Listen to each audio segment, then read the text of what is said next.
Hey, welcome to Pints Perspectives. It's your boy Adam and that guy. What's up? Cullen. It's been a minute, but we are back. We are doing the damn thing, y'all. It's good to be back. Cullen, do you know that Creole Williams lived down a dirt road? Oh, I know that Creole lived down a dirt road. What did he do? Made homemade wine. Like nobody I'd known, Like right? nobody I know. I dropped by one Friday night and said, "Can you help me, Creole?" all right, I got a little girl waiting on me and I want to treat her right. He said, I got what you need, son. And so... Step down in the cellar. That's right. The reason why I'm singing that song on this episode of Pints Perspectives is because there might be a little dust on the bottle. Hey, but don't let it fool you about what's inside. All right? Okay, You're welcome. well done. You're welcome. Well done. Yes, applause. Bravo.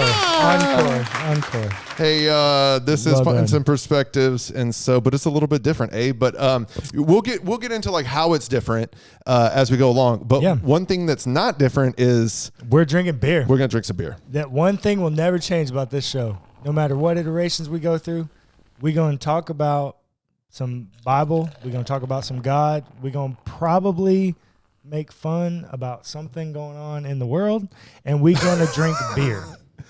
Yeah, all those things going on in the world seem really easy to make fun of. Well, you know, when you're buying $45,000 gold sneakers, you should check yourself. Okay, we are going to share a bottle of beer today. I love it. Cullen Ware. We got the Ware Brewing Company glasses. Yeah. Shout out. Hey, cheers, mate. Cheers. Supposed to do this when we have actual beer in I know. here, but- Well, and this bottle opener is actually a wine opener, and so it's giving me some trouble. Okay, what is this? This is the St. Arnold H-Time. H-Town. St. Arnold barley wine aged in bourbon barrels 2020. So I'm going to pour this up. And are you a fan of barley wine? Barley wines are hit or miss for me. Here's the thing about barley wines. Barley wines, you either have to love them or hate them because whatever they are, they're going to be a lot of it.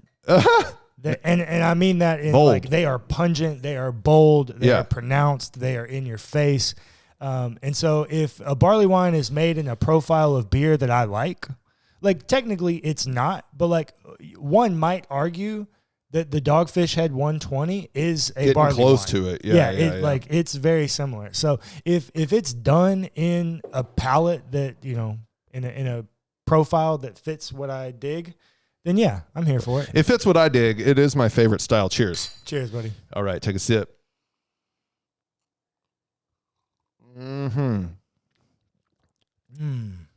That is the ideal barley wine in my mind because it's aged in bourbon barrels. It's been cellar aged at the brewery for 3 years, and then I've had it almost a year. Using our 20th anniversary ale as the base recipe, this English style barley wine is fermented with our house yeast and aged 19 months in bourbon barrels. 27 IBUs, alcohol content 12.4. It was released June 23 of 2020, only in the St. Arnold Beer Garden here in H-Town, Space City. Represent with NASA. Thoughts? Tell me what you think. Yeah, I don't know about you, but like the first thing that I'm hit with is just like massive amounts of like buttered toast. I got like brown sugar. Well, that's the bourbon. It's just everything. Yeah, bourbon is always gonna that's what I don't like about bourbon is like it doesn't matter the bourbon. I know at some point in any bourbon, I'm gonna taste brown sugar. Yeah, 95% of them. Do you have something against brown sugar? Like, what's wrong with you? It's just so sweet. I'm very much so a savory person, Okay, even when it comes to my whiskey. I mean, you know, I like rye. I want that stuff spicy. I want it. No, that's I want to fair. have some hot to it. But yeah, when you look back past the brown sugar that Adam's talking about, it's like buttered toast for days, and rich butter in a cast iron pan. Like get into that brown butter style. You know, it's like dark, it's rich. Man, it's lunchtime and I haven't eaten anything, and I'm like starving for like a grilled cheese sandwich now. Well, we're gonna have a BLT, not that. Nice. So, yeah, I'm here for it. It is pronounced. What's the ABV on it? It's like 12%. 12.4. Yeah, it's high. But it's not. But there's not it like a doesn't bite. drink. It doesn't drink hot or Yeah. It's not hot. There's no bite on it. It's real nice, real balanced. I'm here for it. That's the aging, of course. The aging. That's the deal. Aging is very. You gotta. It's hit or miss here on the aging because aged beer has to be high enough alcohol content that it can be aged.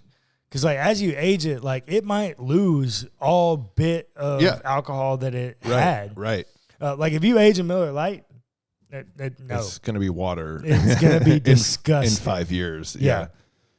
So it's got to be boozy enough that it has something to stand up with. Yeah. But it can't be so outlandish that it doesn't mellow well, and after aging, it still has a harsh element. Gotcha. Yeah. Because like some of those, like you can age that motherfucker, 5-6 years, and you will still have a harshness to the hops. Sure. Oh yeah, I've had those beers. Yeah, like I'm not here for that. If I'm gonna take the time to age something, I want it like a fine wine. This is done well. Yeah. So it was bottled May. I mean, it's on here. May 2020. May 21st of 2020. Right now is what? March 6th of 2024. I mean, in terms of aging, and I know it is aged for the majority of its life at the brewery, so I know it's aged at the perfect temperature. Yeah. It's been aged perfectly, and it is. Barley wine is my favorite style of beer.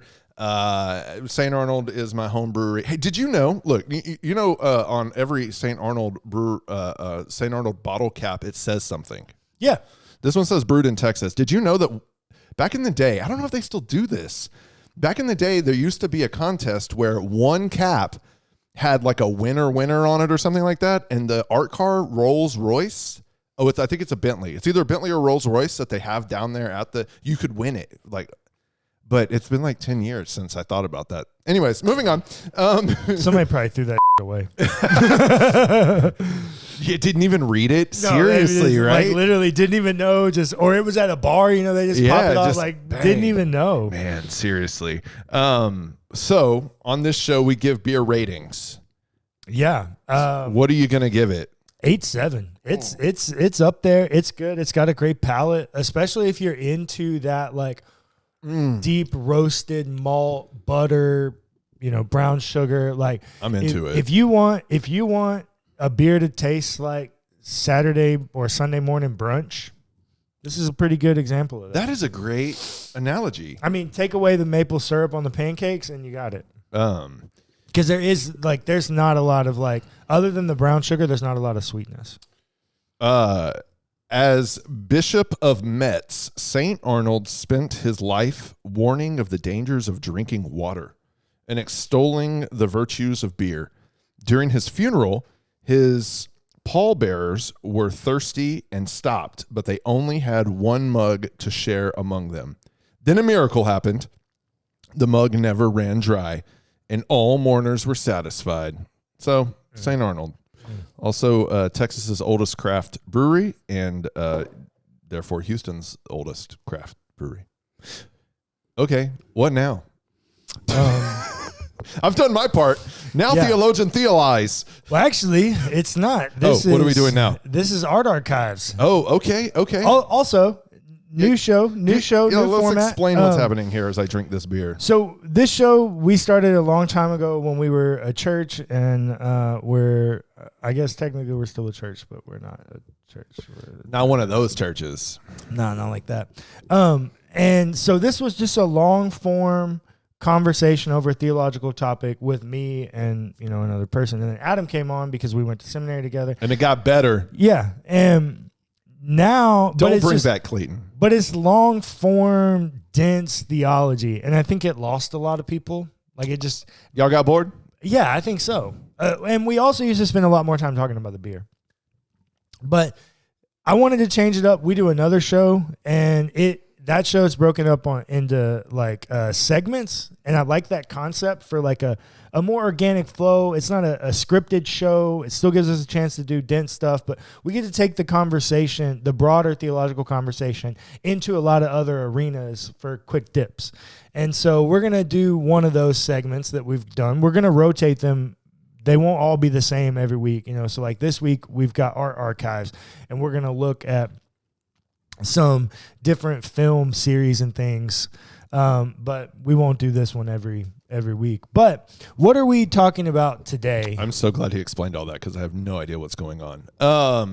Art Archives. Well, no, what's our topic? Like AI, right? We're talking about artificial intelligence. Artificial intelligence, cloning, Yeah. theological anthropology. Like, what does it mean to be a human in light of, number one, the technology that we have to clone DNA, which we'll talk more about later. Sure. But And Sam Altman's reign of power across the globe now. yeah, for real. Yeah. Exactly. I mean, the AI technology is insane. Like, and we'll talk more about this, but like what they're thinking they have capability of doing with Neuralink, Yeah. and like brain implantation with that, you could make a fully functioning human, Absolutely. even out of someone that's possibly brain dead. 100%. So we'll talk more about it, but yeah, that's our topic. And I wanted to do Art Archives for this one because this has been being talked about in film forever. Long time. I mean, like what year were you born? 87? 1987. Yeah. Represent 80s baby. I don't know when. I'm trying to look it up right now, but when did the first Terminator movie come out? Like 81, right? 80, yeah, 82. Early 80s, Before my life began. And like that is what we're talking about. What do you mean? Same like a Terminator's coming to kill us all? No. Like he is battling the AI. Yeah. Right. Like the first one was in 1984. 84. All right. Yeah. Before me. Yeah, so 38 years ago, because you're 35, 36. 36. So 39 years ago. Put my business in the streets. Why don't you? Yeah, so like almost 40 years ago, people were predicting that this was going to be capable. Well, I mean, I don't know if it was so much a prediction. Well, that was Spielberg, right? I mean, I don't know. I don't know. I'm not a big Terminator person. I have seen all of them, and I do get it. But like, I think there is something intrinsically human. James Cameron did Terminator. He's the director. All of them. So at least the first one. You may be familiar with James Cameron's most recent work, Avatar, or perhaps Titanic. He's a brilliant dude, and he does think about the future of the Earth and how the technological advancements of humanity are impacting the future of the planet. So it would make sense that that's James Cameron. Where was I going with this conversation? I don't remember, but the barley wine's good. What I was saying was, like, I think there is something, like, I think humanity has always been scared of technological advancement. Okay. Because it's unknown, and therefore, like, the outcomes, positive or negative, are unknown. So then we get scared. And computing power was super scary. Like, man, I'm a big Downton Abbey fan, and so like, there's an episode of Downton Abbey when like they get like electric light bulbs for the first time, and like Carson, the old curmudgeon conservative butler, is like, you know, newfangled technology, wow, it's gonna rot our brains, whatever, right? So there's been, since computing power, you know, since IBM and Microsoft, you know, splashed onto the scene, like we've had to wrestle with like, well, what if the computers take over? And so. Yeah. I think that's a real fear. Well, isn't that iRobot? Like, isn't that it's all the movies? Yeah, I guess so. It really is all of these movies about this. It is just this concept that well, I guess the Matrix is not cloned. They're not cloned people. No, they are machines. Yeah, I guess so. The Matrix, they are the machines. All of these are this concept of like pseudo-human with this like extremely powerful computer, artificial intelligence, something driving advancement in society, right? Which is exactly what we have right now. In The Simpsons, it was dolphins.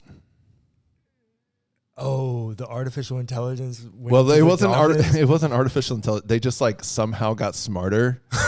I can't remember the Dolphins took over the world in a Simpsons episode. Yeah. They like took over the government and like everything because they like reached a level of intelligence to where they could. I forget what it was. Like maybe it was like walk, because they're mammals. But anyways, I was dead. Sorry. That's so funny. Sorry to take that. I was gonna bring up the Marvels movie recently. So so I'm not a huge superhero person, so I don't. I think I watched the Captain America ones. I've watched a couple of the Iron Man ones, but like I don't know the whole world. Yeah, I had a really cool website pulled up that I was going to reference and read from, but like I lost it because I have too many tabs, such as life. But basically, like the new Marvels movie with I guess none of this. Captain Marvel. Oh yeah, I mean the little girl Marvel. She's not a little girl.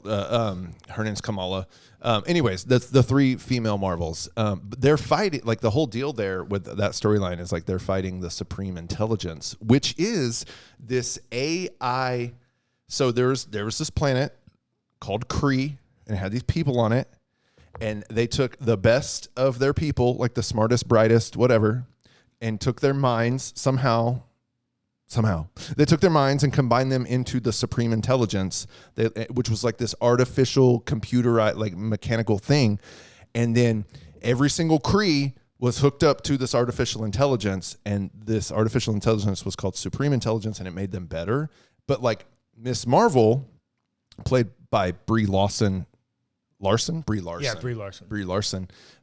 She kills. She like her whole deal is destroying the AI that took over a planet, and then so there you go. It's in every movie, in everything. I'm a big Rick and Morty fan too. I'm like now that we've gotten talking about it, I'm thinking of 1,000 references. But I did watch an episode of Rick and Morty the other night at Sam's house, and I was a fan. I can't wait. Look, we got to talk about that. But anyways, let's move on to another segment. Unless you feel like there's more to say here. No, and now that I think about it, like, especially if you venture into sci-fi, like, your literature could just explode. You could find so much in literature about these things. People have been writing about this. And do you think that it is so ubiquitous in artistic and cultural expression because it is a prediction of what is inevitable to come? Or is it just this, like, very real and present fear that we just collectively have? And so we write stories about it like we do, Freddy Krueger and tornadoes and stuff. I think my thoughts about this, I don't want to say too much because it's going to give away a lot of the next episode that we do. Okay, well, we can just do that then. But I think that the Bible tells a very specific story of human history that humans are constantly trying to get enough advancement to outdo God. Yeah. Which means that we're trying to have ultimate power. And so in that ascent, I think the Bible also clearly communicates that God continues to humble the human race. And because, and is God opposed to technological advancement? Anyways, I don't know. Maybe that's a whole nother episode because I could do a whole episode on the Tower of Babel in this very conversation. I don't know. But yeah, I think for all of human existence, at least in the post Homo Neanderthal version of us, we have sought advancement and. It's survival. Well, but I also think, this is another conversation. Okay, this is for next episode. Episode. All right. So jumping right into our conversation about humanity, souls, technology, AI, all of this conversation. Maybe first, most important, we should talk about the capacity and capability of AI. And like where the technology is right now and where we think it's going to be in 10 years. Is the answer to that infinite? Like infinity is the answer. Like I just the advancement that we've seen in AI technology in the past 12 months is baffling. What are some of the most big advancements that you're shocked at? Well, we're on what version of OpenAI's GPT? GPT's on 4 point something. 4 something? Yeah. So I used version 1. You know what I mean? And that wasn't that long ago. And that's what I mean? Yeah, version 1 was less than 6 months ago. Yeah, and so now you can you can get language bots to do even to create images, to create sounds. Like, anyways, everything's becoming clonable, and it seems that like what used to be impossible isn't anymore. And like, I'm trying to think of more like specific examples of advancements, but I do know, and they're just proliferating across like professions, right? Yeah. So like AI is being used to like do jobs. Yeah. And I listened to a bunch of political podcasts, and like one I was listening to this morning, they created a chat bot to imitate a State of the Union address, and it did great. You know what I mean? And so everything's changing. It's and the genie's out of the bottle, the toothpaste is out of the tube. Like, we can't go backwards. That's the other thing. Well, and look, for the things that it is good at, it's really good at it. It's like, really good. Like, of course, it's really bad at some stuff too. But but also if it's a closed circuit AI where it's like, it's artificial intelligence, is generative information driven. Yeah. But it's a closed network of what it knows and has access to. Yeah, it's so good. The field is so good. Like, the early reports on that are so good. So I was listening to a guy that runs a medical clinic. Okay. And he wants to do this for all of his basically like patient interaction triage. He wants to be able to do this because like early signs show that AI is better at reading MRIs and X-rays than doctors. It makes less mistake. Like, human error is a thing in most professions. So in something like this, especially if it is able to recall every conversation you've ever had with it, and it can access every one of your medical documents that you've ever had go through this facility, like a situation like that, I could see AI not only being extremely helpful, but like amazing. Yeah, like life changing. But also like. Because like then when you go to actually see your doctor, you're not limited to 8 minutes per client with the doctor. You might get 40 minutes with your doctor. Why do you need a doctor? Have that busy work. Why do you need him or her? Wow. If all you got to do is step up to the machine and it can tell you what's wrong with you and prescribe the fix. Well, that's another. I'm just saying, like, isn't that like you asked? I guess what are the limits? You asked, what are the limits of this AI like revolution? Yeah, I'm telling you, man, like maybe. Well, I mean, so like we talked earlier about Neuralink. Yes, yeah. Like they are taking AI in this chip, and this is what's his face, Musk. Elon. Yeah, and they're putting it in people's brain, and like I think even in the retina cavity. Yes, and like they're bringing back sight to people. Yeah, like They are doing wild things. They're making cyborgs. Yeah, like Elon said that he thinks that the technology will be there within 5 years to make paraplegics be able to walk. Yeah, I mean, look, human advancement is good, man. Because But also, I don't want to be Gen 1 on having that implanted into my brain. I mean, definitely not. I'm not the guinea pig but at the same time, man, like he controls Starlink. Like in the same AI that fuels Starlink and does what it does, like he's the most powerful individual. Him and Sam Altman might be the most powerful individuals on the planet right now. And they are private company. I don't know, like is Sam Altman like accepted that like they fired him and then he got rehired and the board likes him, but now they don't. Whatever. So whoever's in charge over there. I think that's because that dude really knows what this is capable of. And all these people want just the power and money that comes with it. And he has some kind of ethic to him. Oh, I think it's That's very hopeful of you. Yeah. Elon's trying to build a colony on Mars, and I think Sam Altman's trying to be king. I don't know. Yeah, well, and Kanye's trying to build a refuge city for Kanye-nites in Saudi Arabia. Is that a thing, Kanye-nites? I don't know. That's what I call them. Did you just coin that? Okay. Okay. What else? I think the capability of AI and robot technology, I mean, the point is we are advancing rapidly. Yeah. And it's scary. Well, I saw somebody the other day, they're doing it, and AI is literally able to, it was only like 80% accurate, but it was literally able to predict someone's thoughts. They had them hooked up to a brain machine, and they would think, and it would spit out 80% close to what they were thinking. I'm telling you, man. Because it's predictive. That's like the whole foundation, especially and the humans language are, bots. Especially our brains now. Like our brains are computers. Like we are programmable. Well, this is the thing. We are creating. We are synthesizing the human brain. Yeah, that's what's happening. And so good or bad? Well, I think it's on how you use it, right? Well, then, so I guess then who controls the technology is the question. Yeah. Well, and when you couple it with another technology that we've had for a very long time, which is DNA cloning technology. Oh, let's talk about that. So, okay, look, right now, on the record, pro cloning humans or con or against? Very against. Okay, good. Yeah, very against.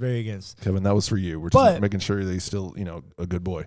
But like DNA cloning has been around for a very long time. Like they obviously, because we always start with cloning or any new technology on animals. I think I seem to remember in the 90s as a kid in science class hearing about a sheep that had been cloned successfully. Probably. Cloning animals has been around since the 50s. Okay. Like the technology is quite old, and there is no documented cloned human. No, I don't. Whoa. So conspiratorial.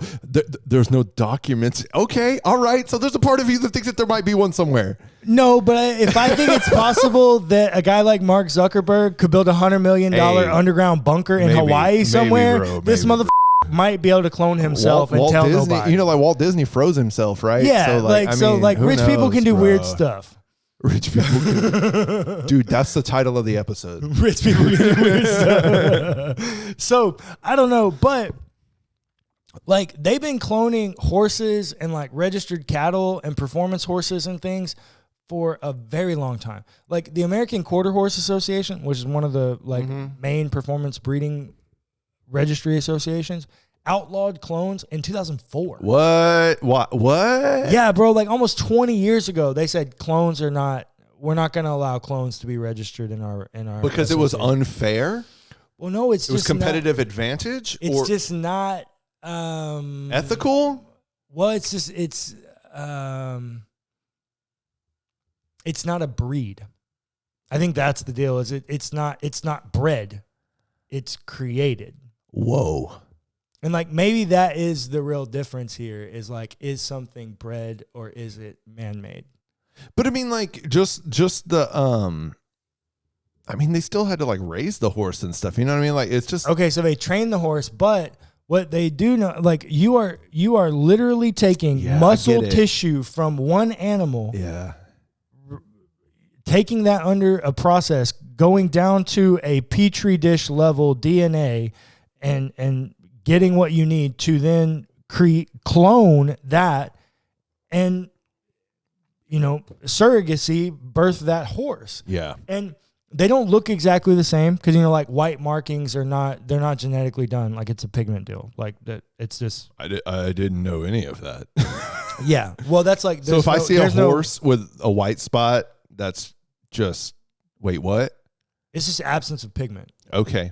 And it's like a birthmark. It's a birthmark. That makes more sense. Basically. Okay. And some breeds are more, prominent to have this like Mustangs. Pattern. Yeah. Like, or paint horses. Or think like a bobcat.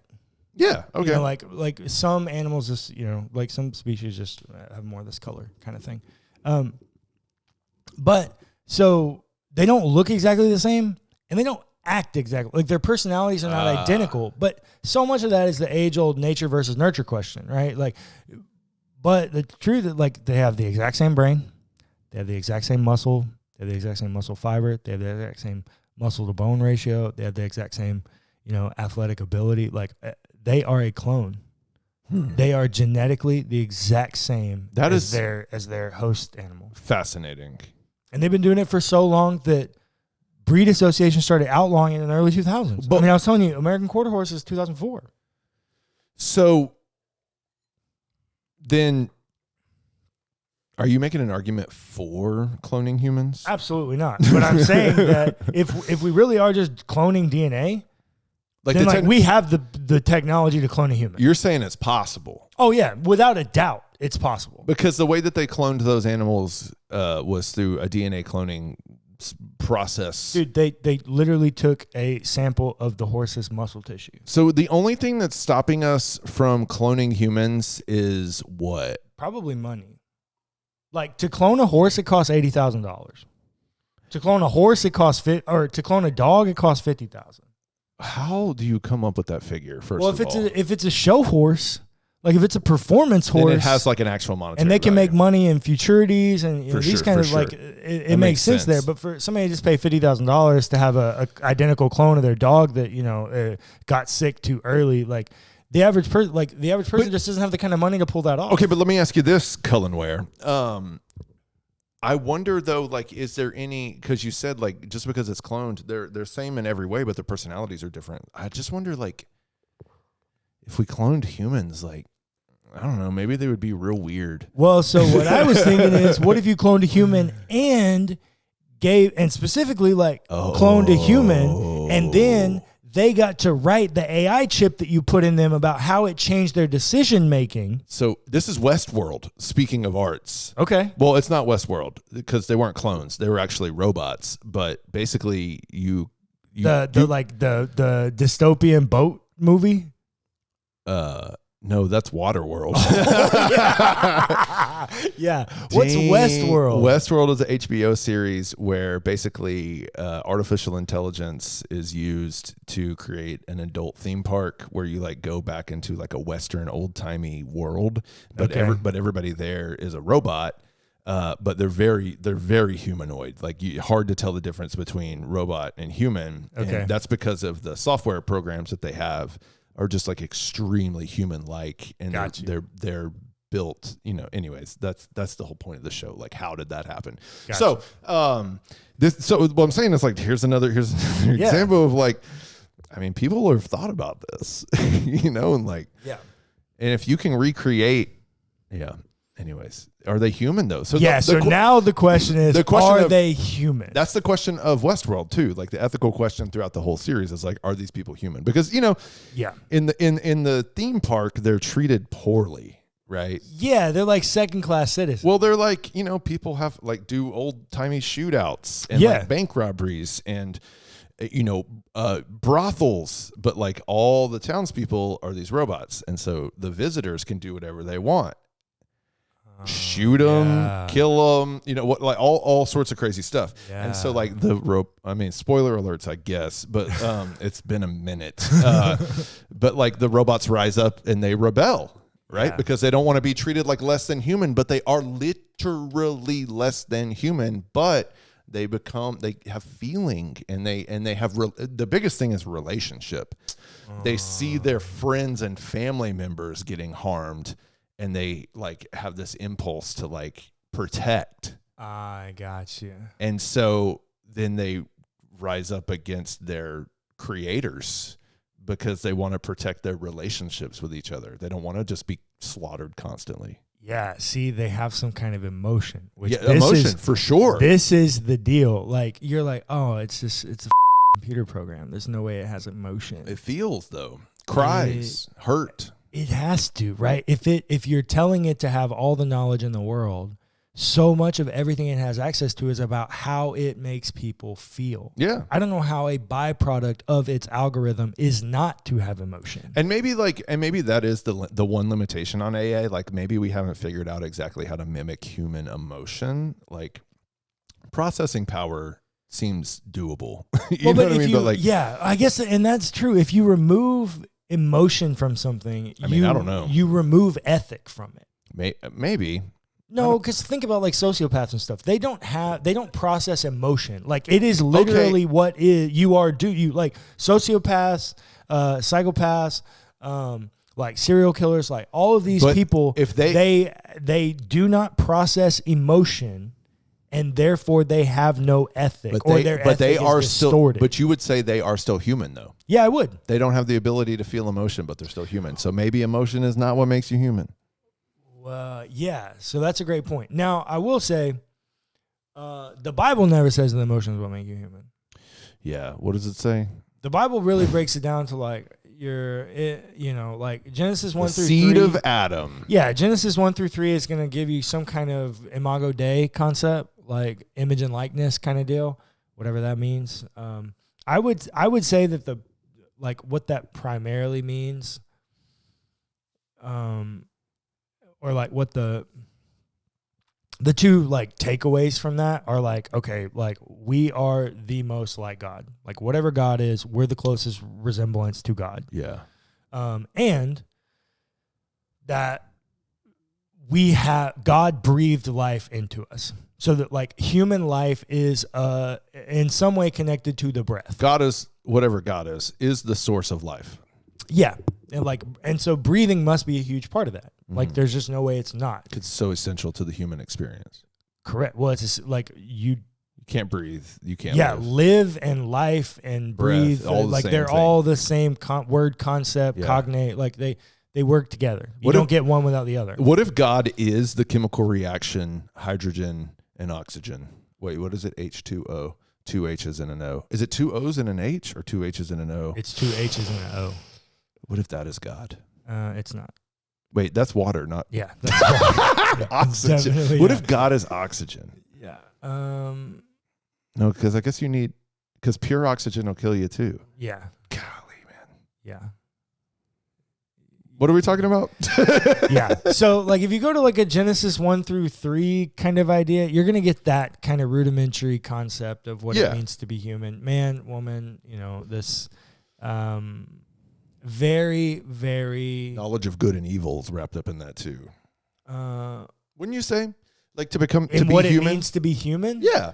Well, no. Because the status of their humanity changed. Only in an ideal, but like I don't think the psychopath that doesn't feel is any less human than I am. Well, yeah. So I can't tie those directly. I guess to if you humanity. can't, yeah. You're saying like if you don't actually have the ability to process the difference between right and wrong. Okay, all right, fair, go. Yeah, but if you go on to like a Paul in 2 Corinthians idea where he's got that metaphor of the vase and the pottery, whatever, the inner vessel and the outer vessel or whatever. It is this kind of dualism of this outer man and this inner man.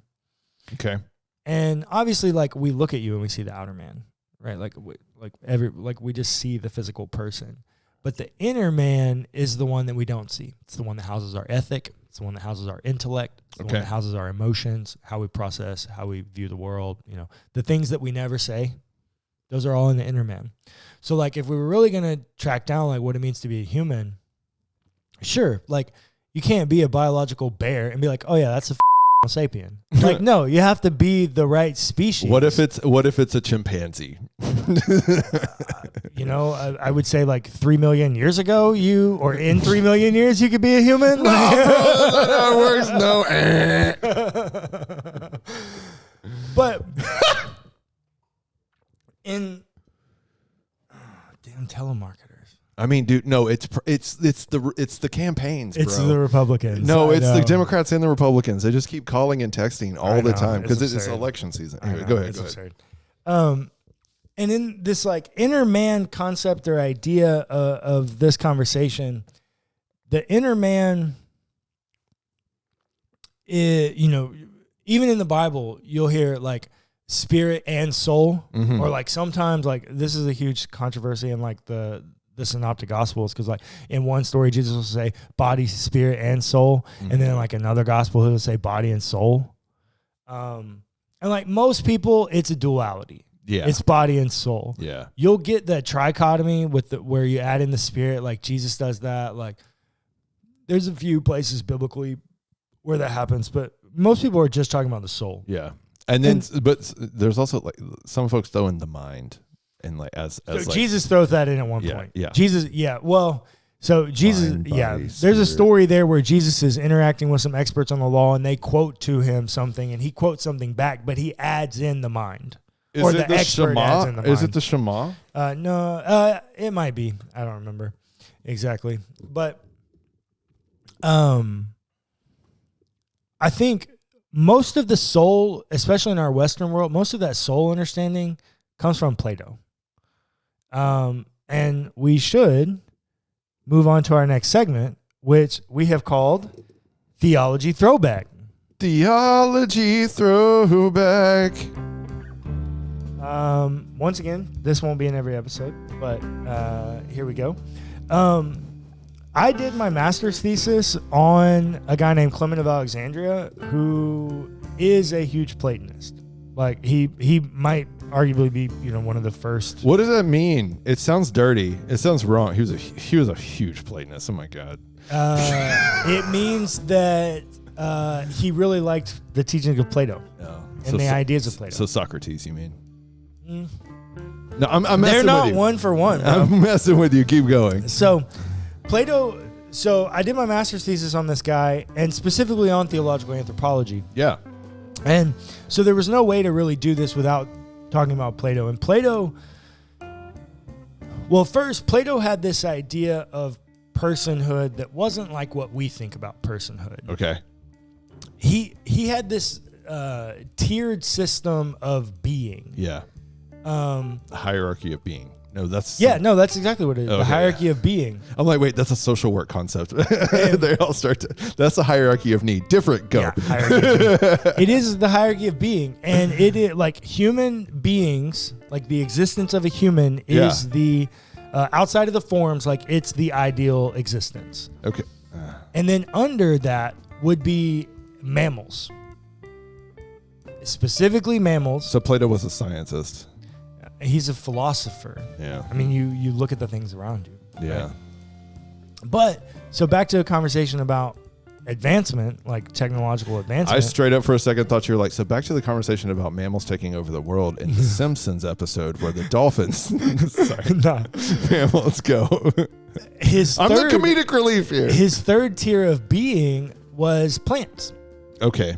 And specifically, he understood that what we put out, like what we breathed out is what they breathed in, and what they breathed out is what we breathed in. That's some advanced, insightful He knowledge. understood this kind of cycle of breath Yeah. that we needed, and like he knew the science that was there. It's rudimentary, like he couldn't break it down to molecular level, but he understood. Dummy. Plato was dumb. He understood that air quality went down in places where there were no plants, and so we needed the plants. Well, there you go.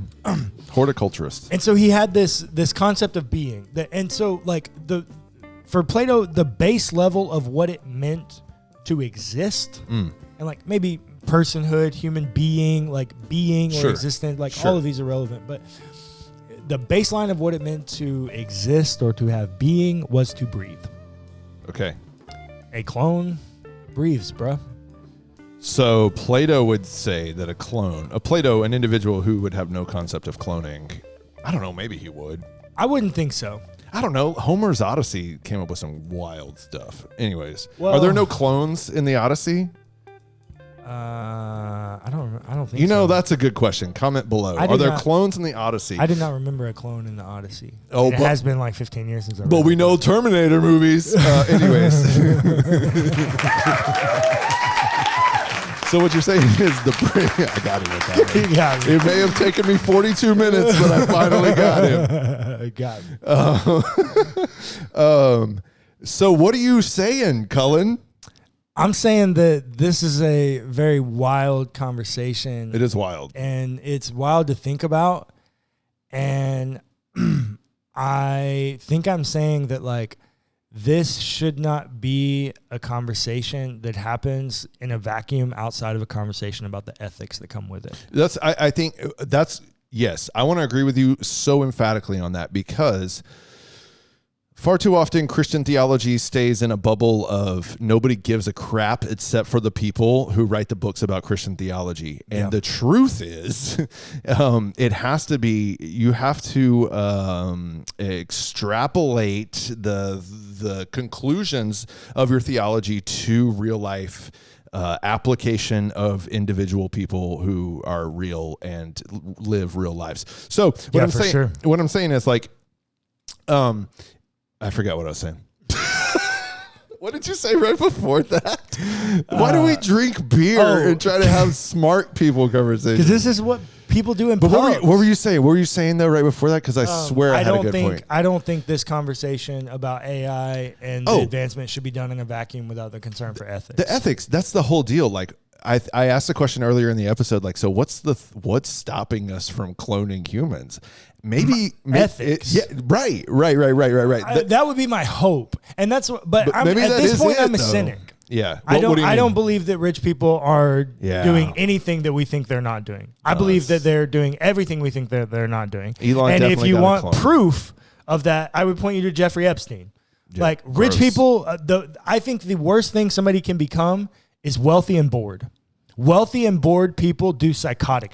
Man, that's goals. No, I'm just kidding. I want to be wealthy, but I don't want to be bored. I don't want to be bored. I do not want to be bored. And hopefully you're not bored by this episode of Pints and Perspectives. Hopefully not.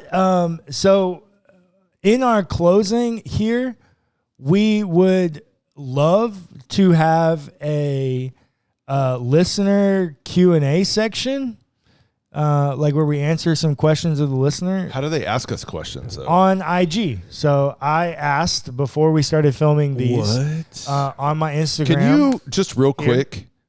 Oh, were you here? Cullen, put the Instagram handle right here, right now. Okay, go. Nobody asked any questions.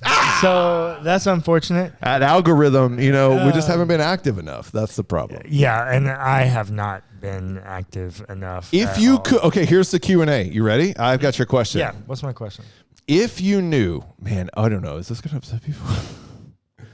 If you knew that if tomorrow you learned that you had a terminal illness that was going to kill you within 30 days, but you were also offered the opportunity to clone yourself and like AI generate your brain, would you do it? No. Why not? Think of your children, bro. It would be identical to you. It would be the same exact person. Not, though. But it would be. But it's not. Same personality. It's not, though. Same parenting style. Oh, wait, but you're saying even though we don't have this capability? Yeah. It's a hypothetical. It's how far can AI go? Like same Cullen. Like literally me, but just a clone. Your kids would know that you had died and that they were now living with a clone, but their day-to-day experience would be no different. It's just you. Would you do it? If they know, then no. They have to know. If they have to know, then no. Why? Because it's not me. Yeah. It's not me. And I don't want them, well, number one, I don't want them to have this weird, like we don't know what a human is to grieve their dad dying, only to have their dad replaced with their dad. Like that doesn't exist. Like that's never been done before. Like I wouldn't want my kids to be the guinea pig on that. I'm not. But if you're telling me I could, live whatever life I want. Let's say it's a common feature of human life. Reckless, and I have a backup Cullen ready to go in case I die suddenly, and it could just step in. Yes. Hell yeah, I do that. No doubt I'd do that. I'd be jumping out of airplanes and all kind of dangerous shit. Just be like, okay, my kids are taken care of. That's a different form of life insurance. Holy crap, you just monetized AI cloning. The new life insurance. New life insurance. Oh my God, I'm sorry I asked the question. All right, what are our closing thoughts now that we made it through Q&A? I think I just gave them. Just to be clear, if the kids know, nah. But if they don't, what they don't know won't hurt them. Remember, viewers and listeners, it's about the ethics behind these videos. Catch us on the next one where we do climate change. Oh, great.